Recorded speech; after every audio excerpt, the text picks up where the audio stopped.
Good morning, everyone, and welcome to Blabbit. For those who may not have been here before, Blabbit's where we bring professionals, experts in their fields, in and we ask them questions so we can learn some of their secrets to add to our arsenal. For those of you who may be joining for the first time, my name is Glenn Ingram.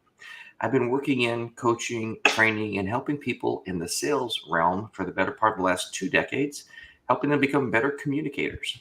Good morning, Paul. How are you? I'm doing very well, Glenn. Good to see you and our esteemed guest returning here to Blabbit. He'll introduce himself in just a moment. But again, for those of you tuning in for the first time, let me take a moment to mention that Blabbit is sponsored by Open Doors. It is the channel that brings back workplace trust. Bring that balance back. That's what it does. We'll get into a few more details about that, maybe near the end of the broadcast. But for those of you who don't know who the heck I am, my name is Paul Geiger. I'm a public speaking coach and presentation expert out of New York City. And it's all about the clarity and not being overwhelmed by the circumstance when it comes to speaking in front of people. I help people do that a whole lot better. Bill, tell everybody about you. Good morning, everybody. I don't know about the esteemed part. That might have been overselling. But my name's William Huff Jr. Everybody calls me Bill if you're friends, so Bill is fine.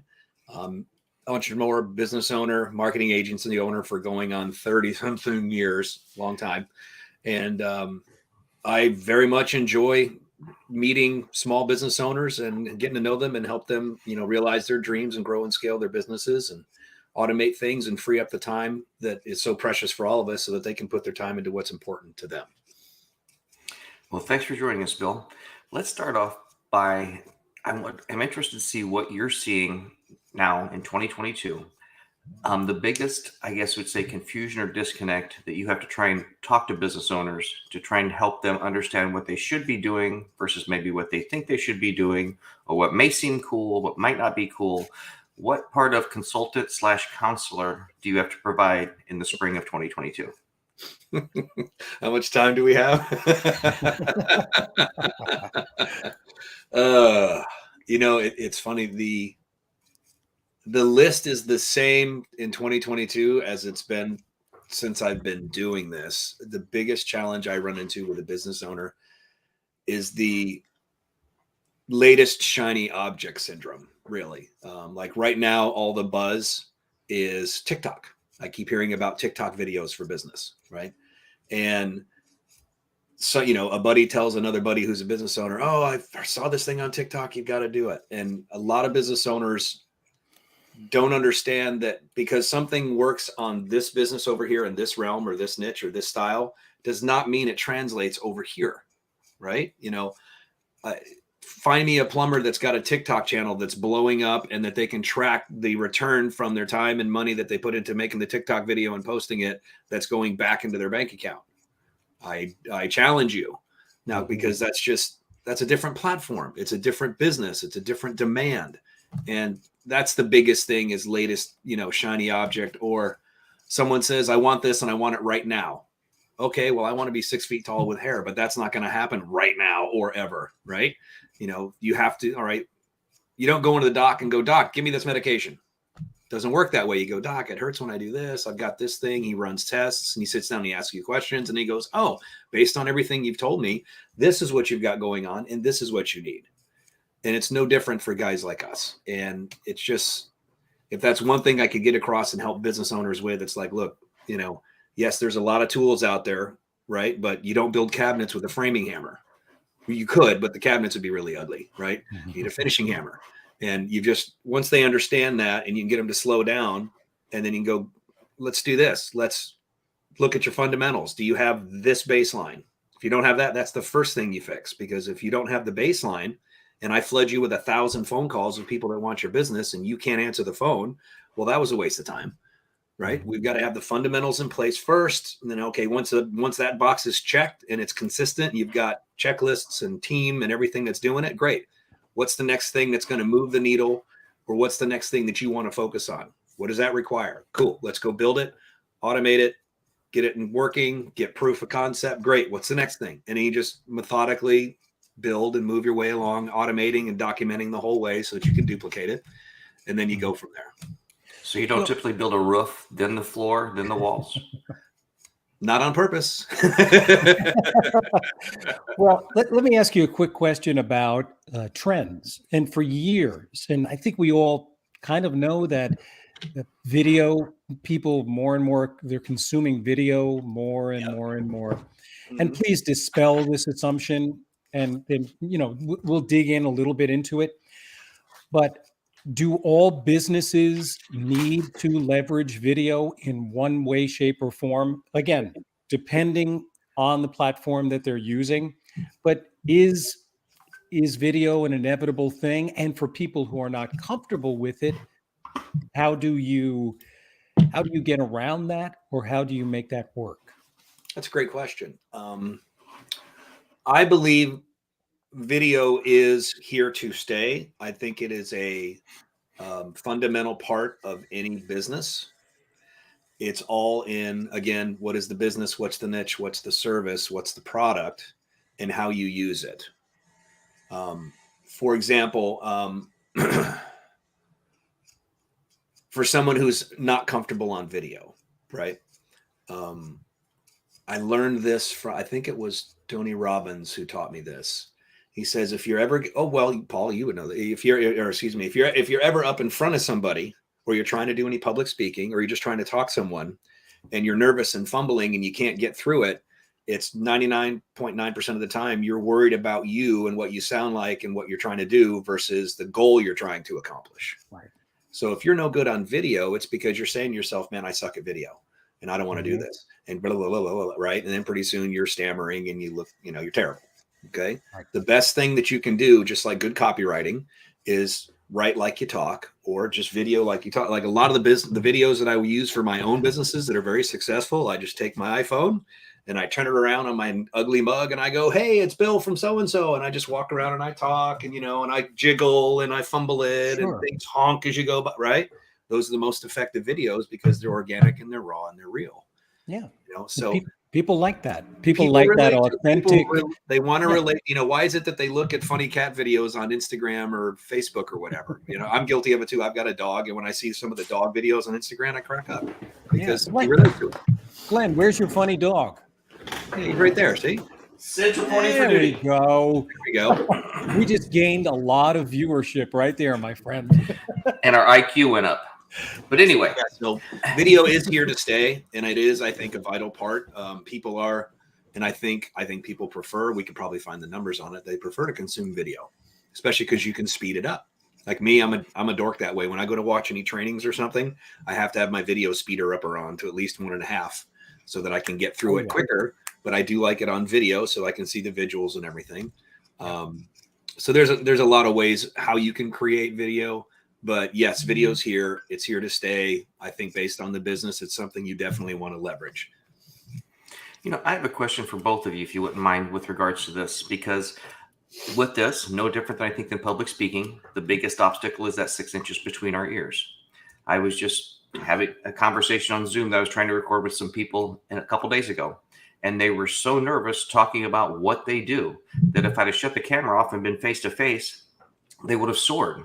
But they were worried, I'm going to be on camera, I'm going to do this stuff. Mm-hmm. What are some techniques to get people past it so that they're more comfortable and it just is a conversation instead of worrying about what am I saying, what do I look like, and whatnot? Right. Can I chime in first, Bill? 100%. Okay. First of all, don't think that feeling will ever go away altogether. I mean, Bill makes this look easy. Glenn makes this look easy. I'm trying to keep up. And there's always a little bit of nervousness that goes into it because you know that you have an agenda. You are not just wishing somebody happy birthday on your phone. You literally have a reason for doing that. So number one, don't expect that feeling to ever fully go away. And number two, I'm going to use a story. And that is my history as a public speaker goes back to being a performer and being number one on stage, but primarily the story has to do with being on camera. And whenever I would go in to audition for various things, if I made a mistake, the casting directors would always go, or rather before you even start, they'd say, if you make a mistake, just keep going. because very often they would include the mistakes because the person's true humanity and their recovery would be more interesting than their acting. Mm-hmm. What do you think, Bill? True. I 100% agree. I mean, real and raw is what connects us as humans. I mean, one of the big well, we won't get into it, but one of the drawbacks or the things that's been so harmful with this whole COVID thing is the social isolation and the masking. Masking's for the kids, social isolation for people in general. There's all kinds of things we can get into statistics about the negative impact of that, but we are human tribal things by nature. We want to be connected, and real and raw is being connected. The more you can open up and be vulnerable and identify with someone, the more they're going to relate to you. As far as a tip on video and things, like similar to what you said, another one of my marketing mentors, he said, when you're going to go write, or you're going to be on video, or you're going to try to sell, pretend you're sitting at a bar talking to your best friend, and you go, "Hey, tell me about blah, blah, blah, blah."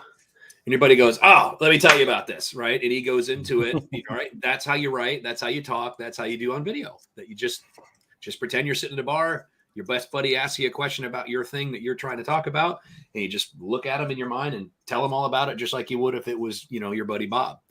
And that never fails for me. Mm-hmm. I've taught thousands and thousands of trainings or lessons. I've been in front of, rooms of hundreds of people speaking, and it never fails for me. Well, I'll share my inefficiency, if you will, when I was first doing this a decade ago, and all I was doing was trying to talk into it. There was no camera, but it would take me 10, 15 tries just to get across. And then one time I took some photographs for a nonprofit, for a basketball tournament, and I did that voiceover, what you would call it, as Vince McMahon, the big bravado and stuff like that. And it was funny, a couple of weeks later, one of the parents said, "Was that you on the video?" So it was amazing that being a jack, made me more comfortable. And after that's like, what's the big deal? Now you just don't even think about it. So you just have to find somebody to get it past that hesitance, that fear of I'm going to sound ridiculous, that someone's going to laugh at me and things like that. Sure. And I understand what erodes some confidence in being on video, just getting beyond the nervousness or the obstacle of holding yourself back and lacking confidence. But also you want to make sure that your message is coming across in a clear way. So we're not saying all you have to do is get over the first hurdle to do it well, but we're also not saying don't keep trying to do it. Don't stay in there and believe that the worst critic you will ever face is yourself. No, 100%. And I know there's things in my life that I have not done because I feared criticism. And I had to really, there's actually one big thing I'm working on launching, and it's the fear of criticism that I'm facing. You have to kind of think to yourself, okay, if let's say I put out a video and, a bunch of trolls on the internet jump on it and start telling me how much I suck. Okay. Well, do you know any of those people? No. Are they your target audience? Probably not. Right. Are they going to come to your house and open up the door and go, you suck on video? No, that's not going to happen. So, what are you worried about? There's nothing to be afraid of. So I'd like to ask a question here with that, because I think even though we hear about it more from an adolescent point of view, what you mentioned was saying, and it's basically cyberbullying. It's amazing people that will say something online that on a video, they wouldn't say it face to face. They surely wouldn't say it. So keyboard warriors. Yes, exactly. So how would you advise people to, again, have a little bit thicker skin and not worry about it, just because people are more willing to comment on something digitally than they would ever do face to face, and they would never be as critical? Well, I mean, I would start with, do I know this person personally? Right. Okay. If I don't, automatically don't care. Right. Are they my target audience? If they're not, automatically don't care. It doesn't matter. Now, if there's someone you know, like, and trust and respect, and they're your target audience, and they're giving you a hard time, okay, well, you don't have to get mad about it. You have to go, well, that's interesting. What is it that they're saying? Is there any validity in that? I know Me personally, when I get any criticism or feedback or whatever it is, if it makes me mad initially, if my initial reaction is I'm upset or I'm mad, I know that means there's a kernel of truth in it somewhere and I don't like it. That's me personally. Now, again, that's only if it's from someone I know, like, or trust, or my target market. So then I know once I'm mad, okay, shut up, don't say anything, don't do anything, walk it off for 24 hours or less, then go back to it and start tearing it apart. Okay, is it possible? Another thing, a very wise person said to me, and this is part of cognitive behavioral therapy, is where it comes from, is he says, when you're either criticizing yourself and beating yourself up, or someone else is criticizing you and beating you up, emotionally, not physically, of course, or mentally, ask yourself this question: based on what evidence is this true?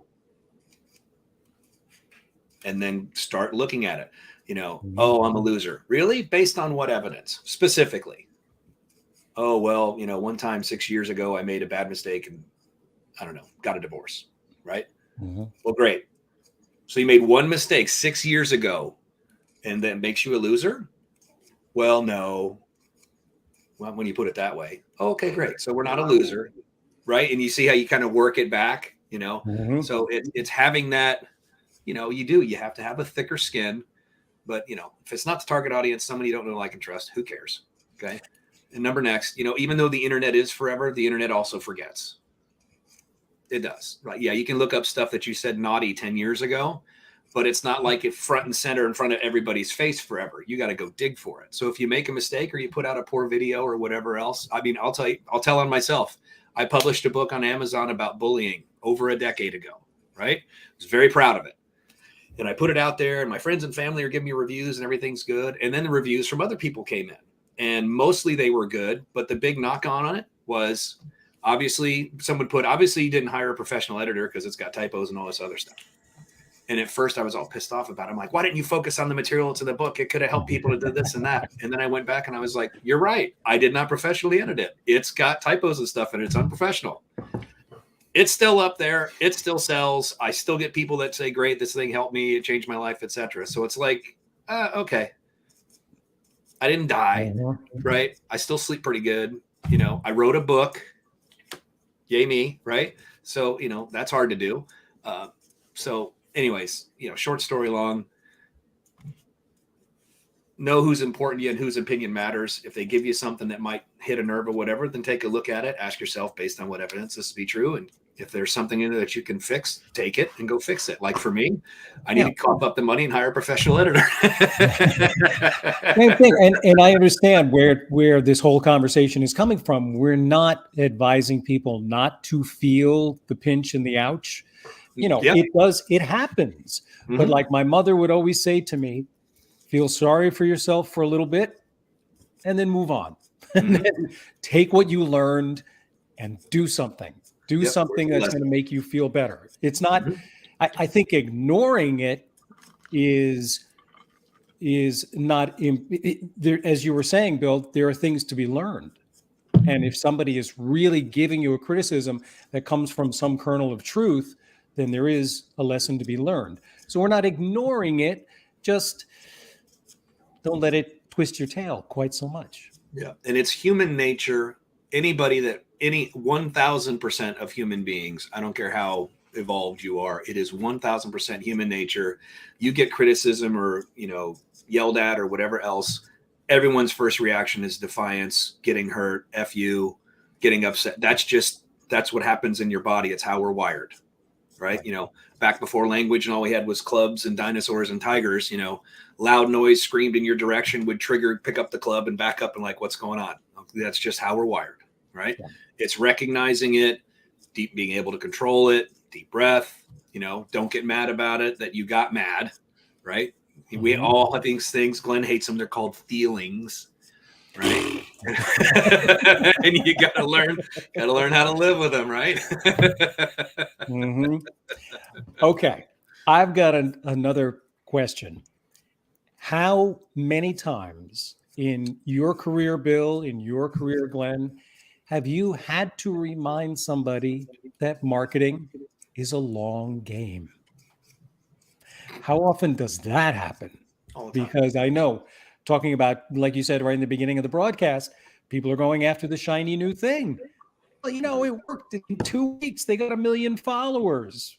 But very often, marketing is an extremely long game. True. No doubt. And this is always, and again, it depends upon the market. It depends upon the product or the service or the person. Is it a brand? Are they an influencer? You know, you never get all the story. Like I had a martial arts business owner and a friend of mine. And I was talking to him like, hey, how's business going? Everything. He's like, oh man, it's great. He goes, I put out a technique video, I don't know, a week or two before, and it got over like 1,000 and something views. And I was like, that's fantastic, buddy. I'm like, how many how many students did you get off of that? He's like, oh, I don't know. I mean, I didn't get any direct business off of it, but I got over 1,000 views. So that's going to lead to business. It's like, okay, he's not wrong. It has the potential to lead the business, right? 1,000 people saw him, saw his logo, saw his name, maybe saw something that was interesting. They see it enough, they might come back. Depending upon where they saw it, you could tag those people and start showing them ads, right? But we get confused. Like I can't take likes and followers and a giant social media footprint and take it to the bank and turn it into money. Like, hey, here's everybody, here's my audience. How much is that worth? And they're not going to give any money for it. The only thing you put in the bank is money, right? But if you've got a giant social media following, I always use this with social media, and you know how to monetize that by investing money into it, into paid ad programs and tracking and everything else, well, now you're on to something.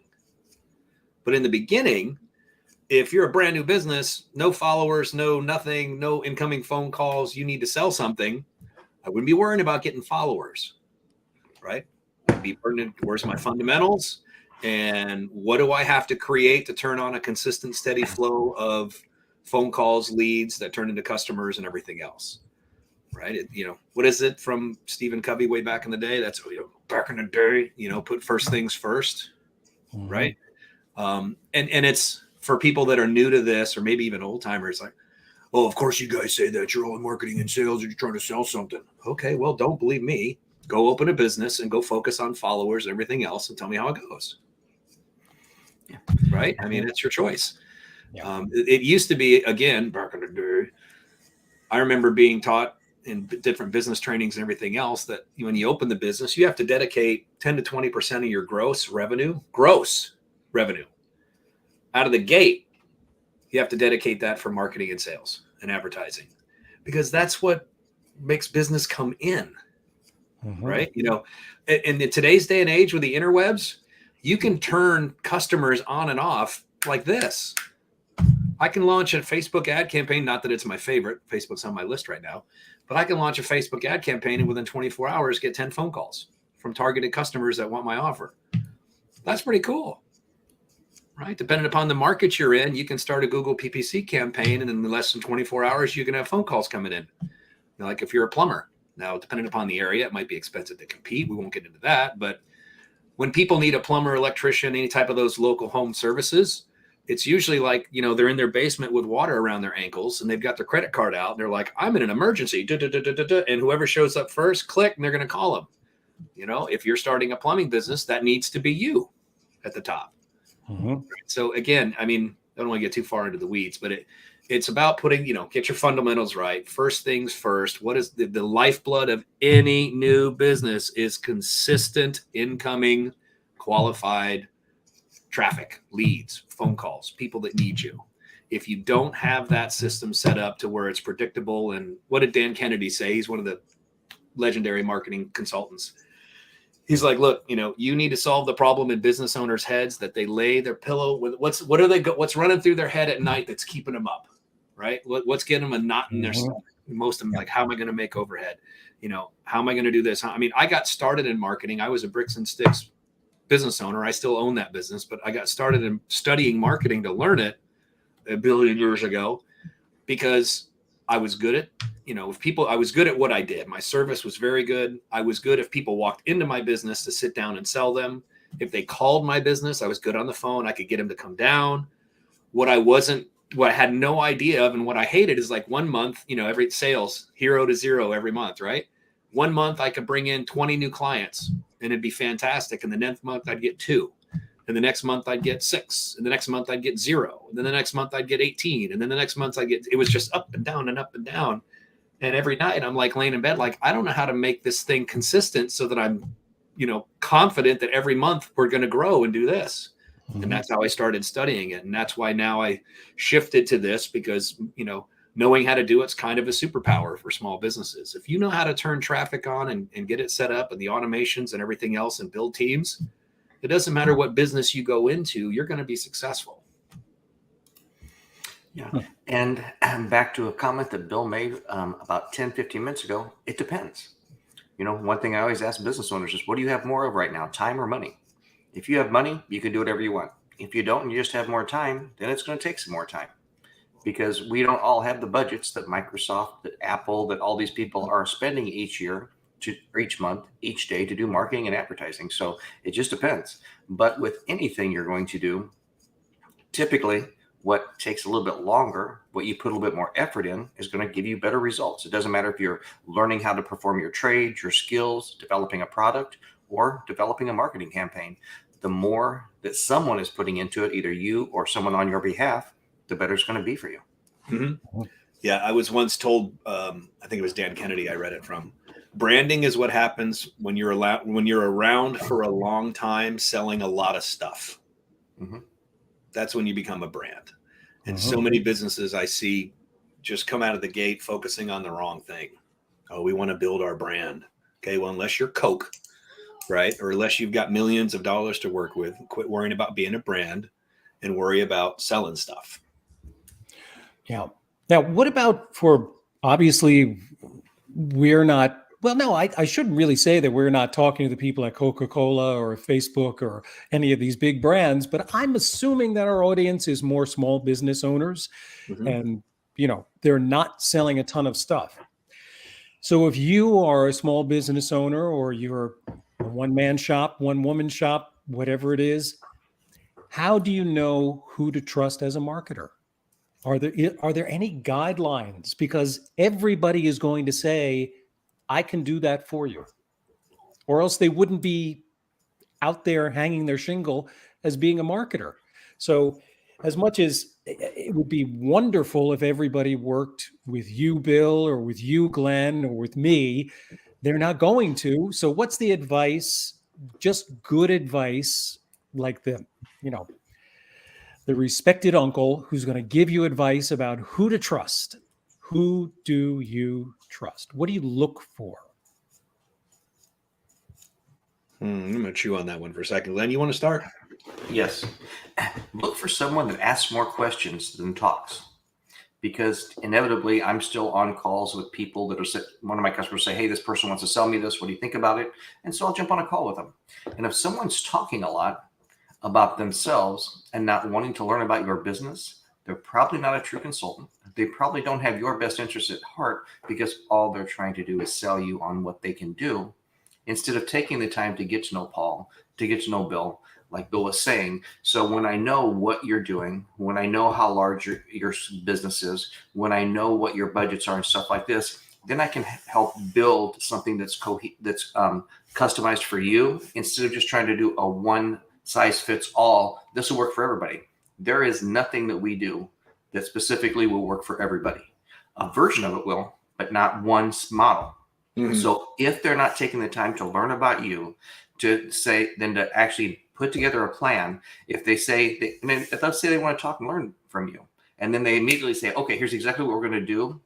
Did they really take time to think about what you said, or are they just listening to you and they already have a plan put together in the back of their head that they're ready to spit out? So I think just talking with people that are going to take the time to learn about you and give you something that's for you, because inevitably when I'm talking to people, half the time I'm talking them out of doing things more than talking them into doing things. We're going through that right now. Glenn and I are laughing about it because I've tried not to get a bunch of business lately and I wound up getting it.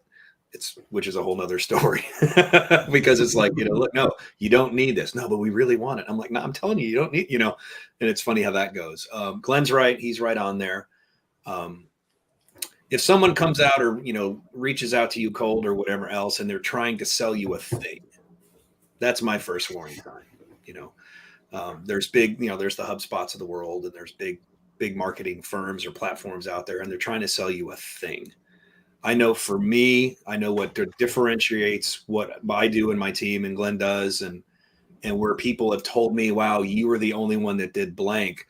I never try to sell anybody anything. The first thing I do is I'm like, look, I'm going to take you through basically what I call an online physical. I need to sit down with you and talk to you. I need to know about your business, your niche. What are you selling? What do you want to sell more of? What's the most profitable? Where do you want to go? How much do you want to grow? Where are your problems? What's keeping you up at night? And then I go and I tear apart everything that they have online. I do a deep dive. I shoot a video while I'm doing it. I look at all their web properties, whether they own it or not. I look at their competitors, and I break it all down in a big video. And I say, look, here's your problems. Here's how we can help it. Here's where your competitors are kicking your butt. And if you want to talk about how we can solve all this for you, great, let's sit down and do that. And I will do that before I ever try to pitch them anything, because it's like going to the doctor. I can't tell you how to fix it until I know what you got going on.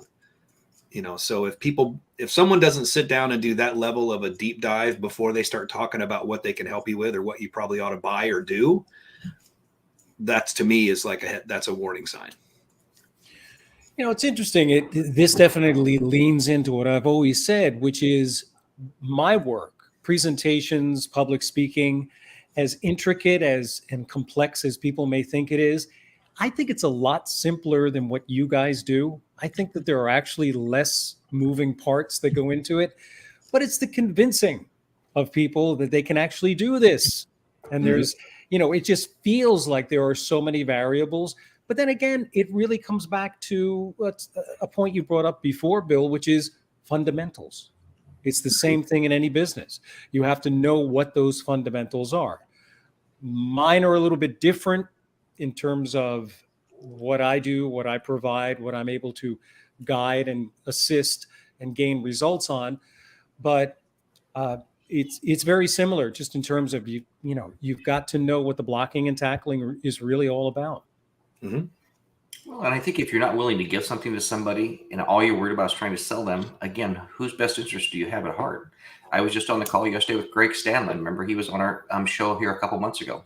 And he was talking about, I asked him what he was doing and what he was having problems with. And I never tried to sell him anything. I said, have you thought about this? You may want to try that. And just walked him through some things. But yeah, some people would say, if you want this information, it's $500, it's $1,000. But you know what? If you can't build that rapport, if you can't build that trust by giving something to somebody, again, are you worried more about their wallet or your wallet? Well, it depends upon the business owner too. There's a large percentage of them out there that will, if you take the time to get them and help them understand what's going on, they'll be like, okay, I understand. I see what I need. Can you do that for me, please? And then you're like, well, sure. But after you've walked through everything and built the trust, and they know, like, and trust you, and they can see that you're competent and you can help them, 9 times out of 10, they're like, yes, please. Just how much is it? When can you get started? Now, aside from making the decision of working with a good marketing consultant, is it a matter of working with or working for? In other words, do you do it for them, or is it something that you need buy-in? Again, aside from just, this is something that I do need to do, how involved do the business owners get in that marketing? Well, that's up to them and their personality and what they want to do. I'm pretty good at identifying who's going to be a bad client, as far as I'm going to do this for your business and help you. I can identify very quickly if a business owner is going to be a bad fit for that. Right. And as soon as I know that, I'm like, okay, cool.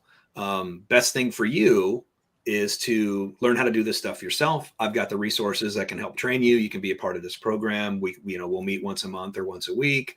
I'll give you homework assignments, and then you'll go do it. It's kind of the done with you program. And if you're the right personality for a done with you program, they're fantastic. right? And Mhm. coming from my standpoint, if I know you're a bad fit for the done for you, it doesn't matter how much you're paying me, it's awful, right? Right. Because they're texting you at 1:30 in the morning, how come this thing isn't working like you said it would? And you're just like, oh my God, we've covered this 15,000 times. I told, and then Mhm. finally, just it doesn't go well. So, learning how to identify that, right up front is really good. But I think every business owner, this is again another Dan Kennedy thing, says, you never give up control of the marketing, advertising, or the checkbook. The corollary to that, as far as don't give up the marketing, advertising, it's you have to know enough as a business owner to understand what's BS and what's not. Like to be able to note, to be able to talk the same language as someone that's qualified to help you with your marketing or to do it for you. You don't have to be an expert, but you at least have to have a basic fundamental understanding of it so Mhm. that you can make sure you go, okay, this guy knows what he's doing. We've worked on a plan. I know he's executing it. We're good to go. I don't have to worry about this part, just checking in on it once in a while. Because as the business owner, if you're trying to grow and scale something, you have to think like a CEO. You have to have divisions and you have to have people in charge of things, and they report to you and you help with the strategy and push back down to them and help with training if you need to, but you also have to rely on them, right? No CEO that I know is an HR expert. That's what they have HR experts for, right? Not that CEOs can't be HR experts. That's not what I'm saying. Not a knock on HR people. So yeah, it's based on personality, and I would strongly advise all business owners to get at least a basic understanding of your marketing and advertising for your niche, just so that you don't get sold something that you don't need, or someone comes along with a shiny object. Again, going back to shiny object, I get that all the time. Business owners calling me, hey, I just heard about this thing, what do you think? Good example, for anybody that's familiar with the Google My Business listing, or your Google Maps listing for your businesses, your local businesses. I had a client call me. He's like, hey, one of my locations got 3,200 search views on Google My Business last month. How do we monetize that? So I'm like, well, there's another section of that report that tells you how many people called or asked for directions from those 3,200 searches.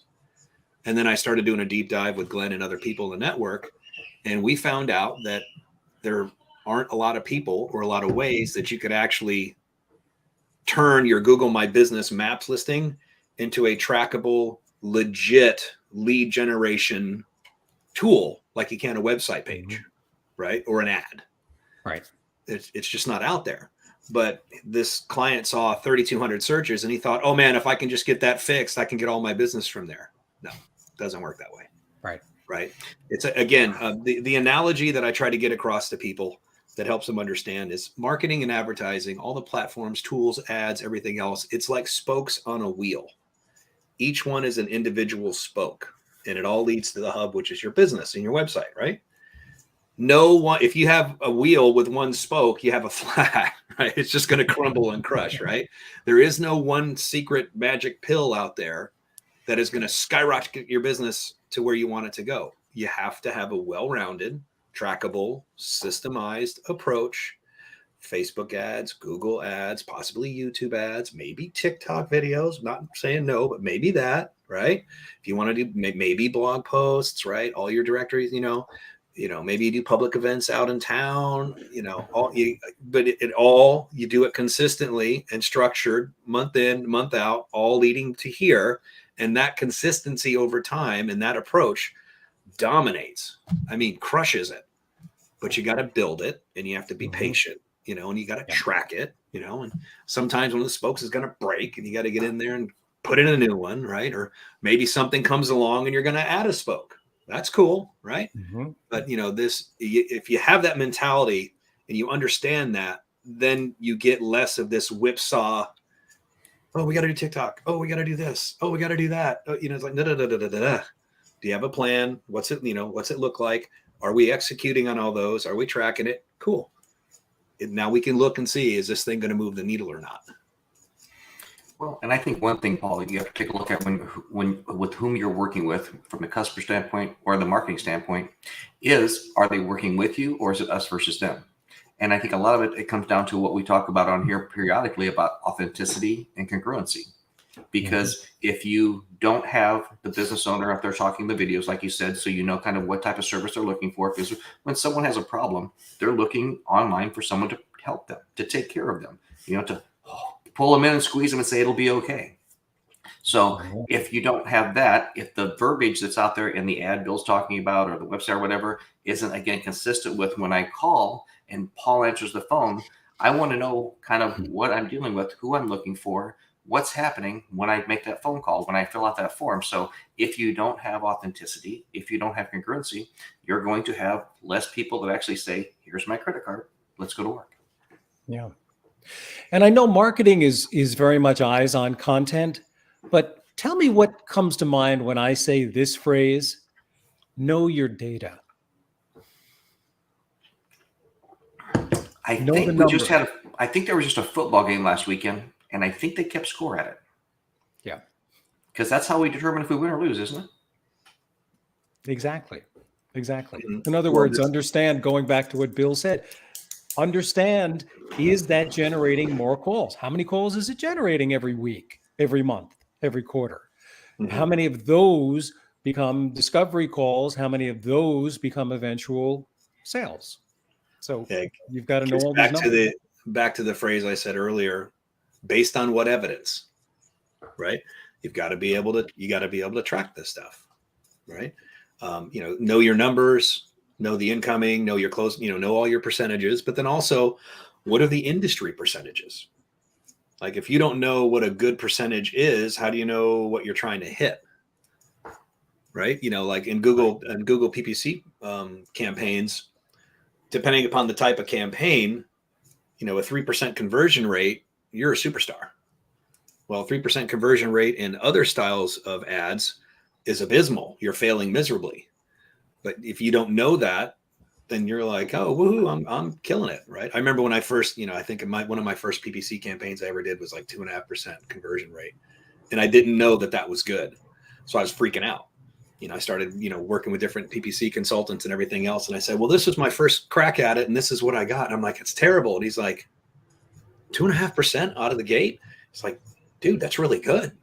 I'm like, it is? It's like, I thought it was terrible, and there's other people out there that might be PPC people like, what are you talking about? I get 10 and 20 and 30%. I'm like, okay, well, like I said, depending upon the campaign and what you're selling and where and everything else. But, for what I was doing, that 2.5%, they're like, you should run around with your hair on fire. And I'm like, well, I can't. But so, yeah, you got to know your numbers. And, you just have to be able to track everything.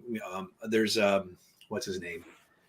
Garrett White from the Wake Up Warrior. He's making millions a years coaching married business owners. And one of the things that he emphasizes in all his business programs is he calls it optics. Now, I don't personally like that phrase because when I think of optics, I think of like, how does something look? Like it might not, the optics is it's really good, but it might be bad. But he uses optics as reporting, tracking. What are your numbers? Right. So, once I got around that hang up, I'm like, okay, he's just talking about knowing your numbers. And and he's Dan Kennedy, same thing. All the greats, they all talk about you have to know your numbers cold. So 2 questions. First, question real quick for our audience that doesn't maybe know what PPC is. Will you kind of explain what that is?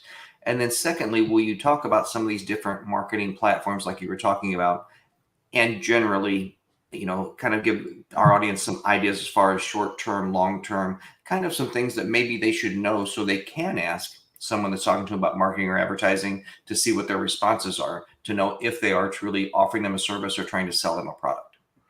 Oh, okay. Can we do screen sharing on this thing or no? I can explain it, but if I could screen share, I could just do a search and show them, but I'll just explain it. So Google PPC is Google pay per click. It's been called Google AdWords. Now I believe they just call it Google Ads. But if you can visualize your phone or your desktop, like if you put in a search, plumber near me, right? Across the top, you're going to see like 3 ads, and they're going to have like a green check mark, and it's going to say Google guarantee, and it's going to list the business. Okay, that top part is the Google local home services or Google's pay per phone call program, pay per lead, right? So if you're in that program and that's your ad and someone clicks on it and calls you, you're going to pay for that phone call. You only pay if they call, right? That's it. The section below that, there should be 3 ads listed this way, vertically. My brain wasn't working. Vertically, right? And is that just because you never liked vertical? Yeah, it's probably, because I'm vertically challenged. 3 ads listed vertically, right? And those are Google's pay per click or Google ads. So the way that works is if someone clicks on your ad, you pay for the click. If they call you or not doesn't mean anything, but if you click on the ad, that person's going to go to your dedicated ad or wherever you send them, and then they're going to make the decision whether they call or fill out the form or whatever. That's Google's pay-per-click program. Below that, you'll see a picture of a map and 3 listings. That's Google Maps section. And then below that section is what they call Google Organic Search, or where the SEO is. Okay, so it goes local home services, pay-per-click, maps, organic, right? So all of those, like what I try to do with my local clients, now Google Local Home Services does not service every niche that's out there for local business.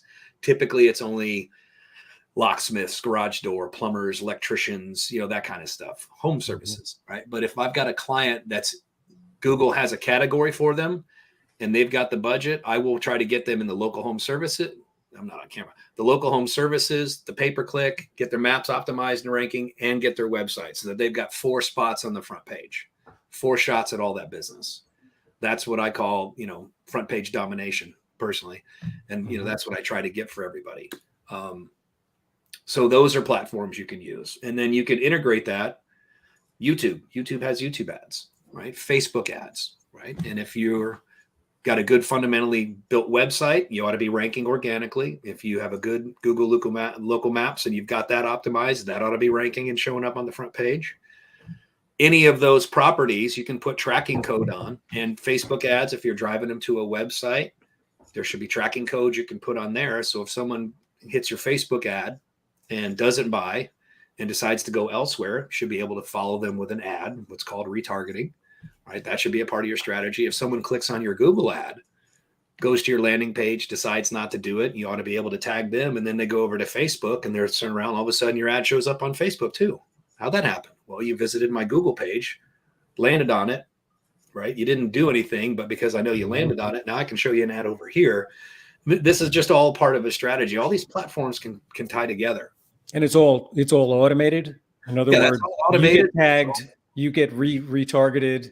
Yeah, right. It's all automated. That's all part of, properly structured campaigns and everything on all those different platforms. Now, LinkedIn is another platform that can be very, very lucrative. But to play in LinkedIn, you better have money. It's not cheap. It's very expensive compared to the other platforms. And right now, even though it's been around forever, it's people are like freaking out. It's kind of like the Wild West of marketing platforms now, is the combination of YouTube and TikTok, because Facebook is having their issues that aren't just related to marketing, right? And their platform, right? And then tech in general is kind of having issues, if you know what I mean. Some people are getting fed up with it and they're looking for alternatives. And YouTube is one of the beneficiaries of that right now, even though, they've been caught up in some of the quote tech issues as well. That's a platform that is expanding or gaining more traction as something that can generate business for local businesses. So if I hear you right, basically everything you're doing, an ad on Facebook, an ad on YouTube, you want to treat that like it's a salesperson. You want to know what results they're bringing in for you, so that way you can determine if you're going to retain that salesperson or not, so you know exactly what you're getting for what you're spending. Yeah, 100%. I mean, if you're getting,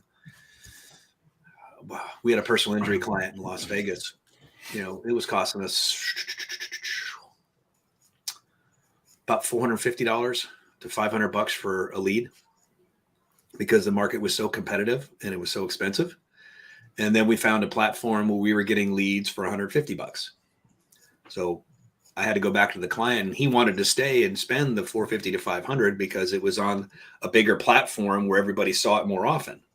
And I'm like, that's fine. I go, but we're paying triple to quadruple to be there to be seen versus over here.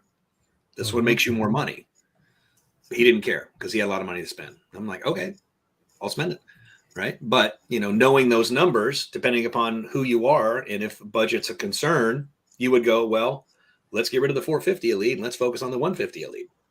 That's basic math. Yeah. And I mean, you're bringing up the concept for people who are new, possibly dipping their toe in the marketing pool. You got to spend some money to make money, is really what it comes down to. I mean, you have to be prepared to do that. And it's not because you said it, Bill or Glenn or I. It's a competitive world out there. You've got to be able to cut through the noise.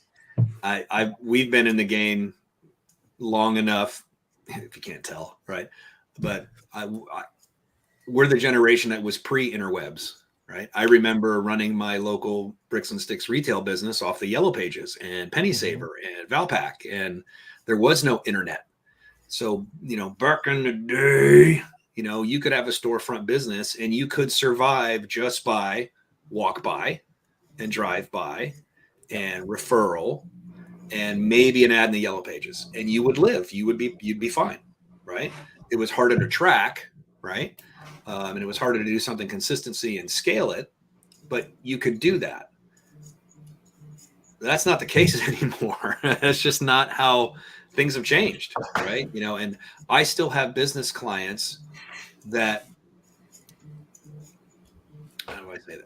I still have clients that still act like it's the late 80s, 1990s when it comes to like pre-interwebs, when it comes to their local storefronts. You're like, no, we're just going to open in a high traffic center, and between the drive-by and the walk-by and referral, we'll be fine. No, they struggle, right?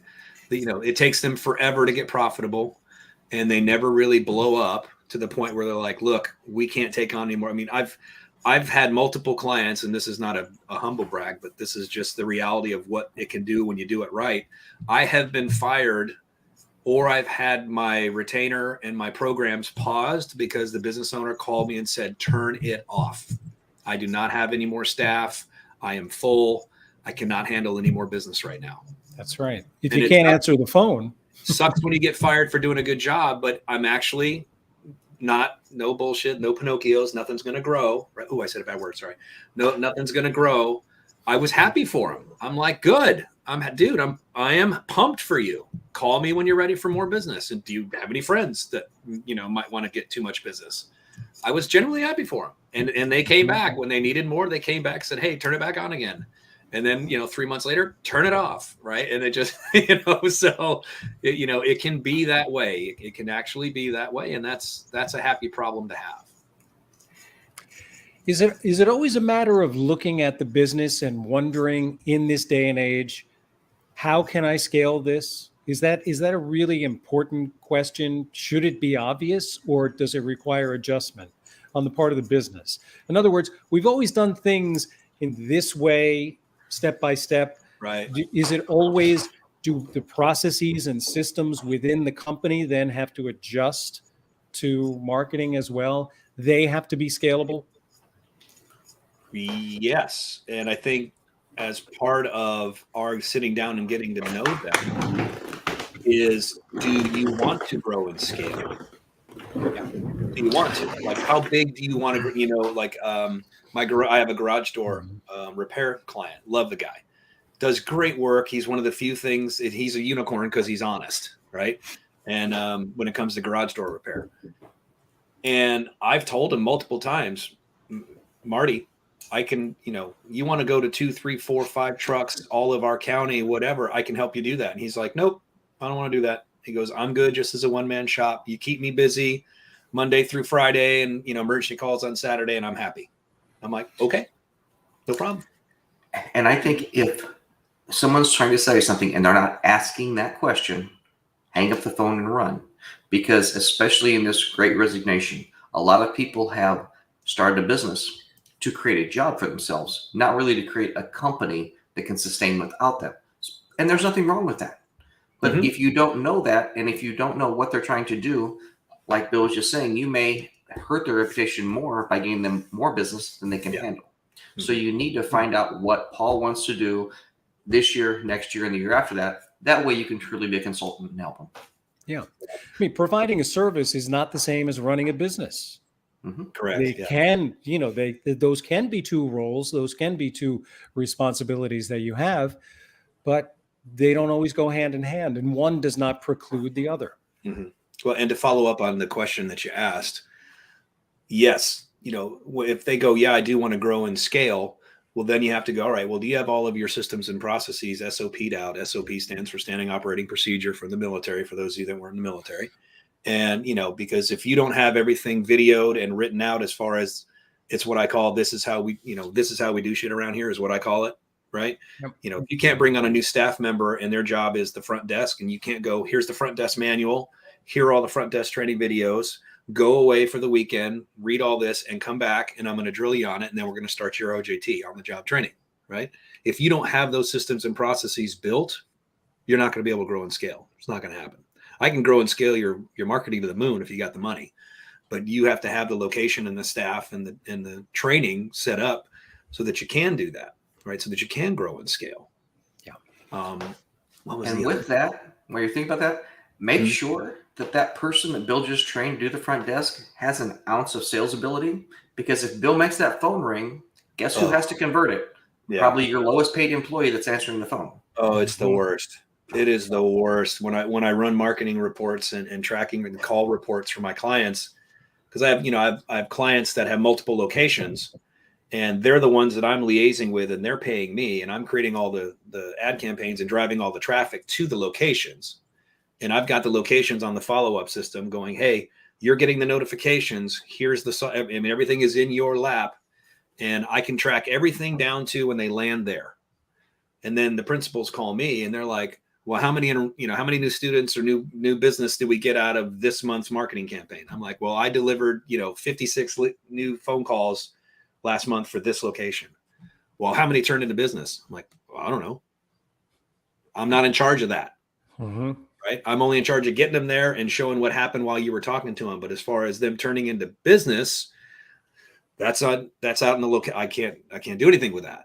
Right. So if you're trying to grow and scale, right, I'm like, look, you're going to have to figure something out there. I'll sit and help you try to figure it out, but I can't drive down to the office and enroll them for you. Not my job. Right. And I work nationwide, so it would be very expensive. That's something that needs to get addressed so that you can track it and also be able to grow and scale it. Yep. Well, Glenn, the time has leaked through again. I don't know where it goes. An hour already? Yes, already. sir. I'm a big old windbag. I talk too much. Not at all, Bill. This is all great stuff. And our audience, I'm sure that they appreciate it. And we appreciate you making a return to Blabbit. Good to see you. It's my pleasure. It's always fun to get with like-minded individuals and see if we can help people out. Like Paul mentioned in the beginning, this broadcast is brought to you by Open Doors, your professional podcast and corporate communication experts. Bill, should somebody want to reach out and contact you, what's the best way to communicate? You can hit my website, superchargedmarketingsystems.com, and drop us a note there. We're on the Facebook. I'm on Twitter as William Huff Jr. Not that I use Twitter much. It's a sewer. It is. But Twitter ads also, you can make money with Twitter ads. I don't have to like it. I just have to do it. Right. An email is info@superchargedmarketingsystems.com. So, and I'm on the Facebook, William Huff Jr. as well. Awesome. Well, thanks, Bill. Thanks a lot, everyone. We'll see you back here, same time, same channels next week. Take care, everybody. Have a great weekend. Be well.